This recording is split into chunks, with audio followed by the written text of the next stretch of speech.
오늘 말씀 창세기 6장 1절부터 4절까지 말씀입니다. 네? 창세기 6장 1절부터 4절 말씀. 자, 우리 한 목소리로 한번 읽어볼게요. 자, 시작. 사람들의 땅 위에 늘어나기 시작하였더니 그들에게서 딸들이 태어났다.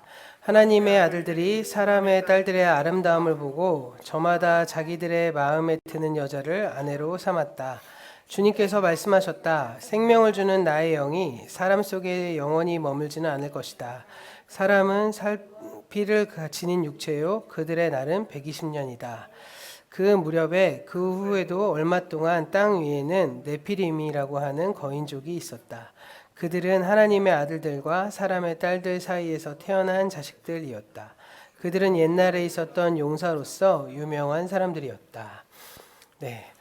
아담과 하와로부터 인류 역사에 시작된 이 죄의 지배가 결국에는 노아에까지 이르면 더 이상은 돌이킬 수 없는 지경에 이르렀습니다.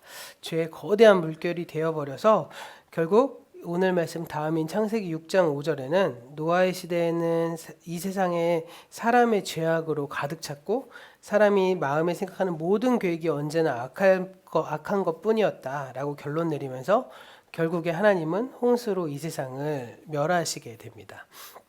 그런데 이 홍수 이야기의 바로 앞에 조금 낯설어 보이는 짧은 이야기 하나가 담겨 있다는 거예요. 바로 그 말씀이 오늘의 우리가 함께 읽어본 말씀인 6장 1절부터 4절까지의 말씀인데, 하나님의 아들들이 사람의 딸들과 결혼을 했고 그들 사이에서 네피림이라고 부르는 거인족이 태어났다라고 하는 말씀입니다. 사실 이 말씀은 좀 납득하기 어려운 점이 한두 가지가 아니죠. 갑자기 등장한 하나님의 아들들은 누구고 또 사람의 딸들은 누구고, 하나님의 아들들과 사람의 딸들이 결혼을 해서 아이들이 태어나는 일이 도대체 가능하기는 한 건지, 왜 그런데 또 갑자기 여기서 이런 이 이야기, 이 스토리가 그냥 그대로 이렇게 드러나왔는지, 무슨 의미로 이런 말을, 이 오늘의 말씀을 해석해야 할지, 뭐 이런 것들에 대해서 우리가 좀 해석하기가 좀 어렵습니다. 오히려 전체적인 맥락으로 보면 창세기 6장 1절부터 4절 말씀을 빼고 5장 말씀이 쭉 연결된 다음에 바로 6장 5절로 넘어가는 게 훨씬 더 자연스럽거든요. 5장에는 아담으로 시작해서 노아로 이르기까지의 족보가 쫙 나오고 6장 5절부터는 노아의 홍수 이야기가 나오기 때문에 사실 굳이 1절부터 4절 말씀이 끼어들 여지가 없죠. 그런데 1, 2, 3, 4절에 전혀 지금까지 나오지 않았던 새로운 인물이 등장하는 낯선 이야기가 끼어들어서요, 이야기의 흐름을 가로막고 있는 것으로 보입니다. 그래서 일반적으로 성경을 읽는 사람들은 이 창세기의 말씀을 읽을 때 아마도 이 이야기를 건너뛰고 바로 노아의 홍수 스토리로 이렇게 이야기를 이어가시거나, 아니면 읽으셔도 머릿속에서는 6장 1절부터 4절까지 이야기가 딱 사라지고 5장의 족보 이후 노아의 홍수로 딱 바로 건너가는, 그렇게 이제 머리에서 구조화 되실 겁니다. 그럼 왜 그렇게 될까요? 네, 그렇게 읽는 게 훨씬 더 이해가 잘 되기 때문이죠. 그런데 오늘 이야기를 그래도 굳이 이야기를 함께 나눠보려고 합니다. 그리고 이 이야기가 창세기의 흐름 속에서 어떤 위치에 있는지, 무엇을 말하는지도 함께 나눠보려고 합니다. 그러면 먼저 오늘 말씀에 나오는 등장인물을 하나하나 좀 살펴볼까요? 하나님의 아들들은 누굴까요? 하나님의 아들들. 하나님의 아들들이 어떠한 특별한 사람을 가리키는 수거적인 표현이다라고 해석하는 사람들도 있습니다. 예를 들어서 이스라엘의 왕들은 하나님의 아들이라고 불렸죠. 사무엘하 7장에 나오는 나단의 신탁에서도 그렇게 얘기하고 있고요. 왕의 즉위식에서 읽혔던 시편 2편에서도 하나님은 왕을 내 아들이다 이렇게 말합니다. 심지어 이스라엘 밖에 가나안에서도 왕들은 신의 아들이다. 이집트에서 이 파라오는 태양신 라의 아들이다. 뭐 이런 식으로 얘기하잖아요. 신의 아들로 여겨왔습니다. 또 그런가 하면 하나님의 아들은 경건한 셋의 후손이다라고 해석하는 경우도 있습니다. 경건한 셋의 후손이 사람의 딸들, 즉 누구죠? 이 가인의 딸들과 결혼을 해서 자녀를 낳았다, 이렇게 해석하는 경우도 있는 거죠. 그런데 이렇게 하면 하나님의 아들들을 어떤 특별한 사람을 가리키는 표현하는 그 해석이 사실은 오늘 말씀을 전체적으로 비교해보고 말씀의 원문을 보면요, 사실 좀 이렇게 이 오늘 말씀에 나오는 이 사람들이라는 말의 어휘와 연결되지 않는 것을 우리가 발견하게 돼요. 왜냐하면 오늘의 말씀에서 사람이라는 어휘가 사용되는 방식과 어울리지 않게 되기 때문입니다. 6장 1절과 2절에서 사람으로 번역된 이 단어가 히브리어가 하아담이라는 뜻이거든요. 이 하아담이라는 뜻은 사람을 뜻하는 아담이라는 말에 정관사, 영어로 말하면 더가 붙어서 있는 표현입니다. 하아담 많이 들어보셨죠? 에덴 동산 이야기에서부터 계속 하아담 이렇게 나옵니다. 그래서 이 하아담은 사실은 아담 한 사람을 가리키기보다는 인류를 대표하는 어떤 한 사람, 상징적인 사람 혹은 사람들 이렇게 가리키는 말이었습니다. 그래서 그냥 사람이라고 표현하는 게 훨씬 더 좋은 해석일 수도 있다라고 말씀드렸죠. 근데 여기서도 하아담이라는 말이 나온다는 거예요. 그래서 이것은 어떻게 보면 여기 나오는 사람들이 온 인류를 대표하는 것처럼 사용되는 것으로 해석이 됩니다. 그러니까 6장 1절에서 인류가 땅에 늘어나기 시작했다는 거지 특정한 어떤 존재들이 땅에 늘어나기 시작했다고 보기는 좀 어렵다는 거죠. 그런 의미에서 이 문맥에서 하나님의 아들들이라는 말은 인류와 대조되는 어떠한 존재를 상징하는 말이겠죠. 예. 그래서 다수 해석자들이 지지하는 해석은 하나님의 아들들이 천상적인 존재를 가리키는 수거적 표현이다라고 보통 해석합니다. 저도 사실은 이 표현에 되게 동의하거든요. 왜냐하면 성경 곳곳에 천상적 존재에 대한 설명이 나오는 말씀이 있는데요. 예를 들면 말씀 자료에 넣어 있고 화면에 나와요. 시편 29편 1절 말씀을 보면 이런 말씀이 있거든요. 시편 29편 1절 말씀을 함께 한번 읽어볼까요? 함께 읽어볼게요. 자, 시작. 하나님을 모시는 권능 있는 자들아, 영광과 권능을 주님께 돌려드리고 또 돌려드리라. 근데 여기서 권능 있는 자들아라고 말하고 있잖아요. 혹시 성경책이 있으신 분들, 성경을 피시고 보고 계신 분들은 여기에 각주 표시가 되어 있는 게 보이실 겁니다. 그리고 그 각주 표시에 있는 걸 딱 보시면 히브리어로 직역한 단어가 나오는데 신의 아들들아 이렇게 나오고 있어요. 히브리어에서 신이라는 단어는 하나님의 단어와 구별되지 않습니다. 구별되지 않아요. 그런 점에서 하나님의 아들들아라고 해석하고 직역해도 되는 말입니다. 권능 있는 자들은 하나님의 아들들아 이렇게 해석해도 된다는 말입니다. 결국 신의 아들들, 곧 하나님의 아들들은 천상에 있는 어떤 영적인 존재로서 하나님 어전에서 하나님을 모셔서고 있는 존재다. 이걸 가리키는 말인 거죠. 또 욥기 1장 6절 말씀에도 나옵니다. 욥기 1장 6절 말씀도 볼까요? 네, 이 말씀도 읽어볼게요. 시작. 하루는 하나님의 아들들이 와서 주님 앞에 섰는데 사탄도 그들과 함께 서 있었다. 욥기에는 이 장면도 하나님의 어전으로 묘사하고 있죠. 여기서도 마찬가지로 하나님의 아들들 역시 천상적인 존재들이에요. 우리가 예전에 설명드렸는데 이 하늘 어전, 천상의 어전이라고 하면 무슨 생각이 떠오르시죠? 임금이 서 있는 어전에 신하들이 둘러서 있는 그 장면이 떠오르시잖아요. 그래서 하나님의 어전에서 하나님과 함께 하나님을 모시고 있는 천상적인 존재들, 아마도 천사들을 가리키는 것으로 보입니다. 그런데 재밌는 사실은 사탄도 하나님의 아들에 포함되어 있죠. 욥기의 말씀을 보면. 그래서 욥기에 나오는 사탄과요, 우리가 알고 있는 사탄은 좀 다릅니다. 사실. 우리가 알고 있는 사탄은 하나님께 대적하는 또 하나의 거대한 세력으로서의 사탄이잖아요. 그런데 구약 성경을 읽어보면 이렇게 처음부터 사탄은 이런 거대한 세력으로서의 어떤 존재, 이렇게 세력 이렇게 보고 있지 않고요. 이 사탄에 대한 이해가 점점 발전해 가고 있는 것을 발견하게 됩니다. 그러면 초기에 사탄은 어떠한 사람들이었을까요? 초기에 사탄은 하나님을 대적하는 세력이 아니라 하나님의 신하 가운데 하나였다는 거예요. 아마도 하나님의 어전에서 그가 담당하는 역할은 오늘날 우리는 말로 하면 우리가 별로 안 좋아하는 검사로서의 역할을 하는 그런 존재가 사탄이 아니었을까 보게 됩니다. 왜냐하면 이 사탄이라는 이름 자체 뜻에도 고발자라는 표현이 있거든요. 사탄이라는 말이 고발하는 자, 이렇게 하는 표현도 있습니다. 그래서 이게 좀 넘어가서 디아블로 이러면 나누는 자, 속이는 자, 이렇게 하면서 점점 확대 해석이 되는 겁니다. 그러니까 결국에는 고발을 맡고 있는 하나님의 아들 가운데 하나, 그러니까 약간 밉상 캐릭터겠죠. 이런 거 정도로 사탄이 하나님의 자녀로서의 하나의 역할을 맡고 있는 겁니다. 근데 여기 이것은 좀 이제 너무 광범위한 얘기라서 이건 좀 기회가 되면 나중에 좀 설명드리도록 하고요. 어쨌든 사탄도 하나님의 아들 가운데 하나로 등장한다는 거예요. 근데 더 나아가서 다니엘서 3장 25절에서도 하나님의 아들들이 천사를 가리키는 표현으로도 나옵니다. 그러니까 정리해보자면 하나님의 아들들은 천상적인 존재들, 결국 아주 쉽게 설명하면 천사들로 우리가 해석하는 것이 가장 합리적이지 않을까라고 생각됩니다. 이 점에 착안해서 나온 말씀도 있어요.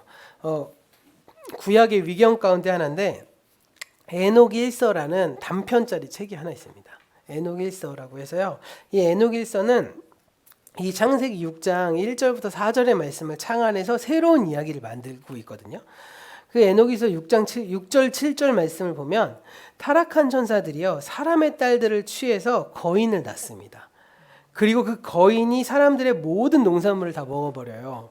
그리고 더 먹을 것이 없어지자 무슨 일이 생기냐면 이 거인들이 그들을 낳은 사람들을 잡아먹습니다. 이 이야기가 이제 에녹 1서에 등장하거든요. 에녹 1서의 말씀은 요한계시록과 비슷한 묵시문학 장르예요. 그래서 요한계시록이 이 로마 제국의 황제 숭배를 짐승에 대한 경배로, 용에 대한 경배로 상징적으로 서술하고 있잖아요. 에녹 1서는 창세기 6장을 이용해서 재구성해서 헬라 제국의 억압과 착취를 상징적으로 보여주고 있다고 보여집니다. 그런 점에서 에녹 1서가 창세기 6장 1절부터 4절에 나오는 하나님의 아들들을 천사로 이해하고 있는 것을 우리가 볼 수 있겠죠. 그리고 에녹 1서 역시도 타락한 천사들이 사람의 딸들과 결혼하고 있습니다. 자, 그럼 천상적 존재들이 사람의 딸과 결혼하는 것, 그거 어떻게 우리가 이해할 수 있을까요? 창세기 6장 2절을 보면 하나님의 아들들이 저마다 사람들의 딸들 가운데 마음에 드는 여자를 아내로 삼았다 이렇게 말하고 있습니다. 여기서 행위의 주체가 그러니까 주어가 하나님의 아들들이고, 그렇죠? 하나님의 아들들이 여러 가지 면에서 사람의 딸보다 우위에 있는 존재로 보여지기 때문에 우리는 이 이야기를 읽으면서 그 결혼이 강제적이거나 혹은 심지어 폭력적인 것으로 오해하고 착각하게 됩니다. 그렇게 만들도록 생각하는 경우가 바로 방금 설명드린 에녹 1서 때문이기도 한데요. 헬라 제국의 아주 강제적인 지배를 상징적으로 묘사하기 위해서 이 말씀을 가져다 쓴 것이기 때문에 그 에녹 1서에서는 이 하나님의 아들들이 사람의 딸들을 취했다는 말에서 그들이 이제 어떻게 보면 아주 폭력적으로 이 여인들을 강탈한 것으로 보이죠. 근데 창세기 말씀 이 원문을 가만히 보면 이 말씀에는 어떠한 강제성 또는 어떠한 폭력성이 전혀 암시되어 있지 않다는 거예요. 심지어 천상적 존재들이 결혼을 주도했다고 볼 근거조차도 없습니다. 오늘 말씀 보면 천상적인 존재들이 사람의 딸들을 데려다가 아내로 삼았다 이렇게 말하고 있죠. 히브리어에서 영어로 표현하자면 테이크로 번역되는 단어가 사용되는 거거든요. 취하다, 가지다 이런 것들. 아내로 삼았다, 데려가 삼았다 이렇게 천상적인 존재들이 사람의 딸들을 이 테이크한 것으로 보이는데, 그래서 우리가 일방적으로 이해하기 쉽거든요. 근데 사실은 히브리어 안에서요 결혼이라는 걸 설명할 때 주체적으로 아주 주로 사용하는 이제 어법이 바로 이거예요. 히브리어에서 결혼을 서술할 때는 남자와 여자가 결혼했다 이러지 않고요. 남자가 여자를 취했다 이렇게 표현해요. 원래 히브리어에서. 그리고 구약 성경을 보면 남자와 여자가 결혼했을 때 아버지가 딸을 남편에게 주었다 이렇게 얘기해요. 이렇게 표현합니다. 그 이유는 우리가 잘 알다시피 고대 이스라엘의 여성은 남성의 소유물로 간주됐잖아요. 그리고 법도 그렇게 되어 있었기 때문에 그런 맥락에서 나온 어법인 거죠. 이렇게 법적으로 보면 남편이 결혼을 주도한 것처럼 보이지만 어쩌면 실제로 결혼을 여성이 주도했던 경우들도 많았을 거거든요. 제일 대표적인 예가 뭐가 있을까요? 구약 성경에도 나와요. 구약 성경에 여성이 대표적으로 남성을 주도해서 결혼한 사건. 뭐죠? 룻기잖아요. 룻기. 룻이 보아스에게 먼저 청혼을 하거든요. 결혼에 이르르죠. 그런데 히브리서 룻기 4장 13절의 말씀을 보면 이 두 사람의 결혼 장면을 우리가 지금 읽고 있는 창세기 6장에서 사용된 그 단어와 거의 똑같은 어휘로 설명합니다.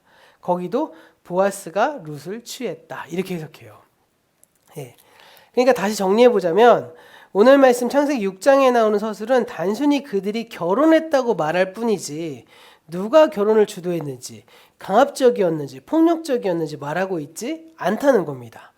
그저 하나님의 아들들과 사람의 딸들이 결혼해서 아기가 태어났다. 그 이야기를 하고 있는 것이죠. 고대 유대 사회에서 이 결혼의 법적 주체는 남성과 여성이 아니었거든요. 신랑과 신부의 아버지였습니다. 따라서 창세기 6장에 나오는 말씀의 맥락을 보면 결혼 역시도 천상적 존재들과 신부의 아버지 사이에서 결정되었을 것으로 보여요.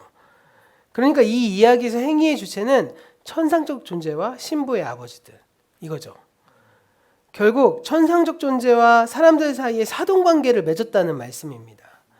그러면 이제 다음 질문이 발생하게 되는 거죠. 왜 결혼했을까요? 왜? 창세기 6장 2절에 대한 천상적 존재들과 사람의 딸들의 결혼한 것에 대한 서술한 이야기가 2절 말씀에 나오고 뒤에 이어지는 3절 말씀을 보면 그 결혼에 대한 하나님의 반응이 나옵니다. 우리가 이 3절 말씀을 통해서 하나님은 이 둘 사이의 결혼을 어떻게 보고 계셨는지를 알 수 있겠죠. 창세기 6장 3절의 말씀 우리 함께 읽어볼까요? 자, 읽어보겠습니다. 시작. 주님께서 말씀하셨다. 생명을 주는 나의 영이 사람 속에 영원히 머물지는 않을 것이다. 사람은 살과 피를 지닌 육체요 그들의 날은 120년이다. 생뚱맞지 않아요? 그러니까 하나님의 아들과 사람의 딸들이 결혼을 했는데 하나님이 그걸 보고 내 영이 영원히 머물지 않을 거야. 너희는 120년밖에 못 살아. 이 말씀을 하고 있다는 겁니다. 네. 결국 이건 분명한 사실은 뭐냐? 하나님의 뜻에 반하는 결혼이었다는 거죠. 그리고 하나님은 그 결과로 영원히 살지 못하게 만들었습니다. 그런데 우리가 잘 알다시피 아담과 하와는 에덴 동산에서 쫓겨나면서 영원이라는 삶을 잊어버렸어요. 그렇죠? 영원이라는 삶을 잊어버렸는데 굳이 또 왜 영원의 삶을 박탈하신다고 또 강조하실 필요가 있을까요? 그렇죠? 이 그들의 결혼이 영원히 사는 것과 무슨 관계가 있길래 라고 생각해 볼 수밖에 없는 겁니다. 자, 창세기 5장으로 돌아가 보면요. 아담의 족보가 쭉 나와요. 그리고 아담의 족보 이후에 노아까지 나오고 그 다음에 오늘 말씀이 나오는 겁니다. 그리고 하나님의 반응이 너희의 삶은 120년이야. 이렇게 말하고 있다는 거예요. 연관성이 있다는 거죠. 자, 그러면 5장에서 아담의 족보를 보면 그들이 얼마나 살았을까요? 5장 5절을 보면 아담은 930년을 살았습니다.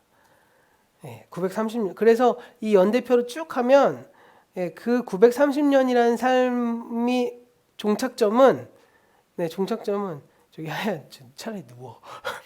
떨어질까 봐 걱정된다. 떨어질까 봐 걱정돼요.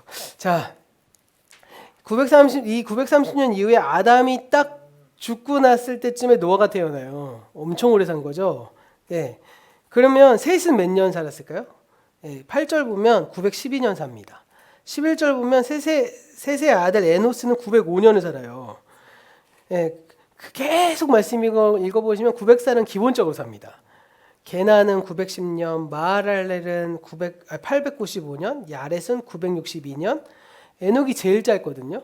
에녹이 중간에 하나님한테 가잖아요. 그래서 우리가 와, 중간에 죽지 않고 하나님한테 갔다. 그래, 근데 몇 년이에요? 365년이에요. 엄청나죠. 에녹은 그냥 살다가 갔는데 365년 산 거예요. 무드셀라 969년, 라멕은 777년. 라멕이 제일 짧습니다. 억울한 건 라멕이에요. 700년 때 살았으니까 거의 1000년 가까이 살았거든요. 자, 오늘날 우리에게 1000이라는 숫자 껌값이죠. 1000원도 넘는 껌 많지 않나요? 컴퓨터 용량 계산할 때 1000바이트를 뭐라고 말하냐면 우리가 킬로바이트라고 합니다. 근데 요즘엔 메가바이트를 넘어서 기가바이트 시대에 살잖아요. 그러니까 킬로바이트라는 거 거의 막 저 옛날에 우리 플로피 디스크 할 때나 우리가 봤던 그런 말이잖아요. 그러다 보니까 우리가 성경에서 나오는 이 1000이라는 숫자가 가지는 이 상징성에 대해서 이해하기가 좀 어렵습니다. 그런데요, 성경에서 1000은요 무한을 상징하는 숫자예요. 우리가 영원히 산다라고 했을 때 보통 뭐라고 말하죠? 야, 천년만년 사냐 이렇게 말하잖아요. 천년이 나오잖아요. 근데 아담은 그러니까 아담의 자손들은 거의 대부분 영원에 근접하는 삶을 산 거죠. 예. 그래서 이걸 제가 막 이 아담이 태어나서 930년 계산했더니 노아 태어날 때 죽더라 이 말씀을 누가 계산했냐면 17세기에 아일랜드의 어셔라는 감독이 이 성경에 나온 인물을 수명을 문자적으로 다 계산해서 지구가 기원전 4004년에 창조됐다고 이렇게 주장했어요. 그래서 소위 젊은 지구론이 나온 겁니다. 사실 막 우리가 이 창조과학에서 6천년이라는 게 기원전 4천년이랑 우리가 2000년 살았으니까 6천년이라고 말한 거거든요. 근데 그게 과학적인 방법이 아니라 성경에 나온 거 계산해서 이렇게 말하고 있는 거예요. 그런데 이 숫자를 우리가 문자적으로 이해하면 안 되겠죠. 그런 점에서 오늘 말씀이 주시는 메시지는 저는 이것이라고 생각합니다. 아담의 자손들은 1000년 가까이 거의 영원에 근접할 만큼 오래 살았어요. 그렇지만 영원한 삶을 살지 못했다는 거죠. 그렇죠. 결국에는 흙으로 돌아갔습니다. 그것을 우리가 생각하고 다시 오늘 말씀으로 돌아가면 돼요. 자, 이것을 배경으로 하면 천상적 존재들과 사람의 딸들의 결혼을 누가 주도했는지 우리는 정확하게는 알 수 없을 것 같아요. 하지만 단순히 천상적 존재들이 주도하고 사람의 딸들이 그저 강압적으로 따라가기만 한 것은 아니라는 것을 우리가 알 수 있어요. 사람 역시도 이 결혼을 통해서 무언가를 얻어내고자 했을 겁니다. 그것은 좀 추론해 보자면 아마도 천상적 존재들과 교접해서 새로운 인류를 만들어내고 그들이 불멸을 획득하고자 하는 욕망이지 않았을까요? 천사들과 결혼해서 결국에는 죽는다. 결국에는 우리 할아버지도 930살에 죽었다. 그러면 죽음이라는 것이 없는 불멸의 삶을 살고자 하는 인간의 욕망이 아니었을까요? 인류는 하나님의 주되심을 거부하고 죄의 지배를 따름으로 에덴 동산에서 추방당했고 영원한 삶을 상실했습니다. 그런데 그 인류가 이제는 다른 방법으로 다시 영원한 삶을 되찾아보겠다고 나서고 있는 거예요. 하지만 이것은 어리석은 시도였습니다. 창세기 6장 4절에 의하면 그렇게 태어난 자녀들이 네피림이라고 불리는 거인족이었습니다. 이 네피림을 헬라어로 번역된 70인역을 보면 네피림을 기간테스라고 하거든요. 기가바이트 할 때 그 기가예요. 그러니까 그들은 그럼 왜 기간테스라고 했을까요? 인간은 욕망을 가지고 천상적인 천사들과 결혼을 하므로 인간의 수명을 킬로에서 메가로, 메가에서 기가로 늘리고 싶었을 것입니다. 그런데 결국 네피림은 뭐였죠? 덩치만 기가였다는 거죠. 덩치가 기가면 힘도 셌을 거예요. 그러니까 이 네피림에 대한 설명은 공통적으로 성경에서 2번 나오거든요. 오늘 말씀과 민수기 13장 33절 두 곳에 나오는데 둘 다 네피림이 오래 살았다는 말은 전혀 없습니다. 근데 오늘 말씀 4절의 마지막 문장에서 네피림은 옛날에 있던 용사들로 유명한 사람들이었다라고 말하고 있습니다. 용사 뭐죠? 싸움을 잘했다는 거죠. 골리앗처럼 덩치가 크고 힘이 셌을 테니까 싸움도 잘하고 그래서 유명해졌을 겁니다. 그리고 그 결국 다윗이 이겼죠. 그렇죠? 근데 평범한 사람들이 아니니까 눈에 잘 띄었을 거고 어떠한 일이든 유명해질 수밖에 없었겠죠. 그런데 그들은 보통 사람들보다 우월한 존재는 아니었던 것으로 보입니다. 왜요? 만약 그랬다면 이 세상을 네피림이 점령했겠죠. 네피림의 자녀들이 살고 이 지구상에 존재했겠죠. 그들이 인간과 싸워 이기고 세상을 지배했을 건데요. 그런데 그들은 그 존재 자체가 없어져 버렸습니다. 사람의 딸들이 천상적 존재와 결혼함으로써 무엇인가 특별한 존재가 태어나긴 했지만 그것은 그들이 애초에 기대했던 신적 불멸이 아니었다는 거죠. 일종의 돌연변이었을 뿐이고요. 게다가 사람들보다 우월한 돌연변이도 아니었을 겁니다. 그런 점에서 창세기 6장에 나오는 네피림의 배후에는 하나님의 뜻을 따라 살기를 거부하면서 신적인 불멸을 획득하고자 하는 인간의 욕망을 그려낸 것으로 보입니다. 그리고 그러한 욕망의 발로가 계속 지색되다 보니까 네피림이 태어나고 더 나아가서 노아의 시대에 이르면 이 세상에 사람의 죄악으로 가득 차게 되는 이 사건을 지금 성경은 보도하고 있는 것이죠. 근데 이것은 굉장히 어리석은 욕망 아닌가요? 불멸을 획득하고자 하는 인간의 욕망은 가장 세상에서 어리석은 욕망이라고 저는 생각해요. 왜요? 길게 산다고 무조건 좋나요? 길게 살던 짧게 살던 행복하게 살고 좋게 살아야 되는 거 아닐까요? 잘 살아야 어떻게 보면 좋은 거지 그냥 막상 오래 산다고 좋을까요? 너무 고통스러운 삶이 천년만년 계속된다고 치면 그 얼마나 힘들까요? 얼마나 고통스러울까요? 그런 점에서 창세기 6장에 나오는 네피림의 배후에는 인간의 어리석음이 계속적으로 드러나고 있는 겁니다. 사람은요, 본래 영원히 사는 존재로 창조됐습니다. 그러나 사람은 하나님의 주되심을 거부하고 죄의 지배를 선택하면서 영원한 삶을 상실했죠. 이 영원한 삶의 상실은 하나님의 벌이에요. 그런데요, 놀라운 사실은 그것이 벌이지만 동시에 하나님의 배려이기도 한 것입니다. 왜 그럴까요? 생각해 보세요. 사람이 하나님의 주되심을 따라서 영원의 삶을 살 때는 행복하죠. 근데 사람이 죄의 지배에 어떠한 당해서 해소되지 않은 욕망을 가지고 영원히 살아간다. 얼마나 고통스러울까요? 너무나 고통스러운 삶 아닐까요?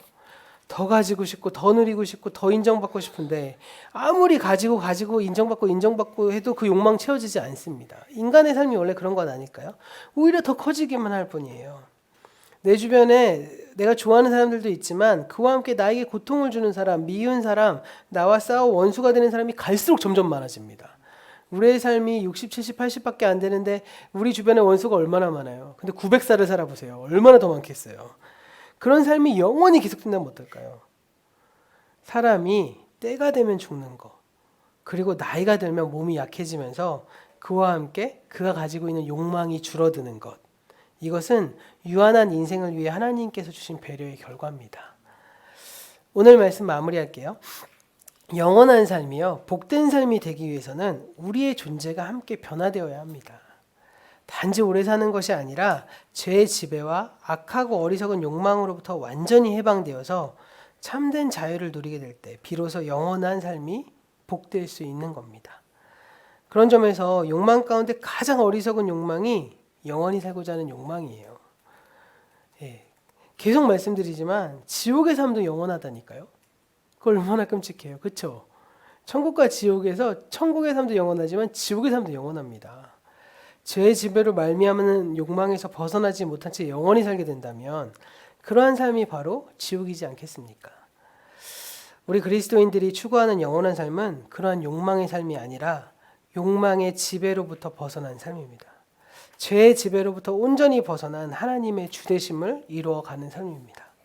그런 점에서 우리가 하나님을 믿는다는 것, 그것은요, 하나님의 능력을 힘입어서 우리의 욕망을 실현하기 위함이 아니라는 거예요. 우리의 존재를 변화시켜서 참된 영생의 길을 준비해 가는 것입니다. 주님께서 다시 오실 그날을 맞이하게 될 그 영원한 하나님의 나라를 바라보면서 오늘 여기에서 그 삶을 하나하나 연습해 가는 것이죠. 헨리 나우엔의 책에 이런 구절이 있습니다. 그가 대학에서 영적인 삶에 대한 과목을 가르칠 때마다 칠판 이 왼쪽 끝에서 오른쪽 끝까지 가느다란 직선을 쭉 그었다 그래요. 그런 다음에 이렇게 설명했습니다. 이것은 하나님이 있는 우리의 영원한 삶입니다. 여러분은 영원부터 영원까지 하나님께 속해 있습니다. 여러분이 태어나기 전부터 하나님의 사랑을 받았고 죽은 지 오랜 후에도 하나님의 사랑을 받을 겁니다. 그리고 나서 헨리 나우엔이 그 가운데 점 하나를 콕 찍은 다음에 이렇게 설명합니다. 이것은 여러분의 인생입니다. 하나님 안에 있는 영원한 삶의 일부일 뿐이죠. 여러분이 그저 1년, 20년, 60년, 80년, 100년이란 짧은 기간 동안 이 땅에 사는 것은 자신이 하나님의 사랑을 받았다는 자녀라는 것을 발견하고 믿기 위해서입니다. 시간의 길이는 중요하지 않습니다. 삶이란 그저 몇 년 동안 여러분이 저도 하나님을 사랑합니다 라고 말할 수 있는 짧은 기회일 뿐입니다. 이렇게 말했습니다. 너무 이렇게 공감이 되는 말 아닙니까? 하나님의 말, 이 영원부터 영원까지는 하나님 역사에 우리의 인생은 점 하나에 불과하다는 거죠. 근데 그 점이 60년이 되면 엄청 길고 80년이 되면 더 길고 20년은 짧고 이런 게 아니라 점 하나일 뿐입니다. 그리고 그 점은 내가 살아가는 인생 동안에 하나님이 얼마나 위대하시고 나를 얼마나 사랑하시는지를 깨닫고 믿기 위해서 그래서 내가 저도 하나님 사랑합니다 라고 고백할 수 있는 그 기회에 불과하다는 거예요. 우리는 하나님의 영원 속에 있는 작은 점에 불과합니다. 그래서 비록 짧은 기간이지만 우리는 이미 우리의 삶 속에서 하나님 안에 있는 영원한 삶을 누리며 살아갑니다. 그리고 굳이 영원한 삶을 욕망하고 탐하지 않아도 그러한 삶을 우리가 오늘의 삶을 통해서 이뤄갈 수 있습니다. 우리가 이미 영원한 삶 속에 있고요. 영원한 삶이 우리의 시간 속에 들어와 있기 때문입니다. 우리가 매일매일의 삶에서 주님께서 이 땅에 오셔서 이루고 계시는 하나님의 나라를 기다리고 소망하고 또 누리면서 그렇게 영원한 삶을 오늘 여기로부터 이 자리로부터 실현해가는 그러한 하루하루가 되시고 그런 다가올 한 주가 되시기를 소원합니다. 그리고 그렇게 분투하며 살아가는 우리 모두에게 하나님으로부터 온 영원한 기쁨, 하나님 나라의 기쁨이 가득하기를 간절히 소망합니다.